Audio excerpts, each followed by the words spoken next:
Hello, my name is Sherry Greenleaf, a co-founder and CEO of Impact Training and Development.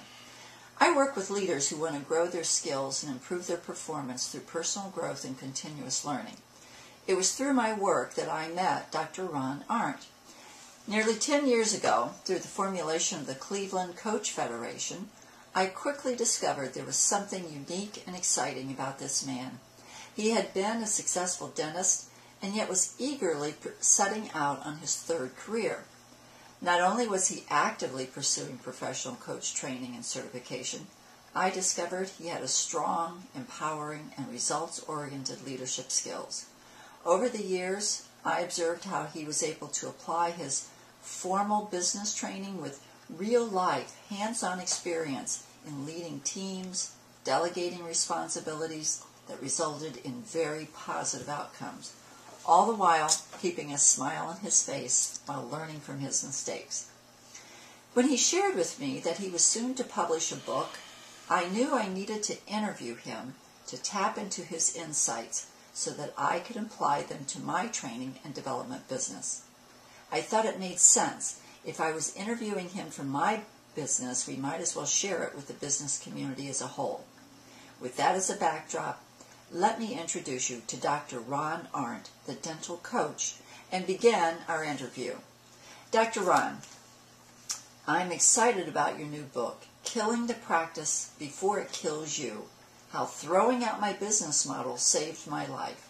The title is certainly intriguing, so let me ask you the obvious question. What's your book about? Well, Sherry, it's how a young dentist and businessman started his practice, made just about every mistake possible, and then survived a life-changing, stress-induced heart attack. And his experience convinced him to develop and implement steps that enabled him to take back control of his practice and his life, rather than the practice controlling him. And so the book details this journey. Well, one of the questions I think I'm interested in, and I think some of our listeners are interested in, how do you know if your dental practice is killing you? So, how to know if your business is killing you? Take a moment right now to consider a checklist that I'm going to run through here. And ask yourself if you've ever experienced any of these warning signs. So, check off those that reverberate with you and just make a mental note. So here's the first one. You find it difficult to get a good night's sleep because you're thinking or worrying about your business. Another one is your attention is on home when you're at work and then on work when you're at home. So we've got them flip-flopped. Another is you tell your spouse that they're number one in your life when silently, quietly, what you really know is that you're more focused on the success of your business. After all, it's who you are.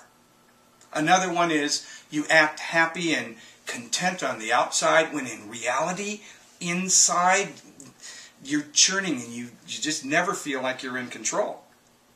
Another is your energy level begins to fade and you make excuses when you know you've not been taking good care of yourself and you pass it off as something else.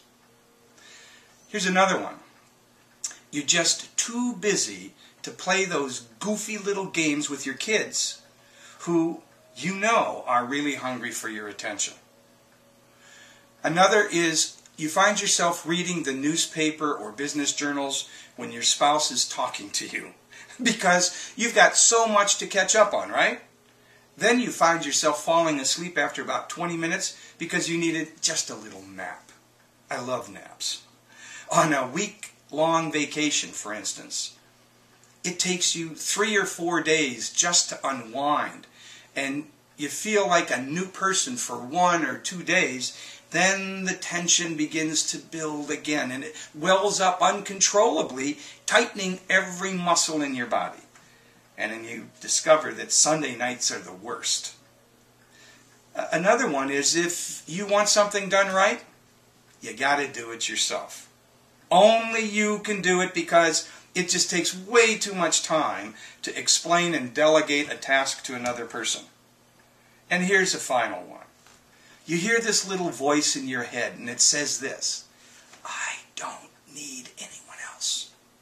I'm smart enough and I can do it all on my own.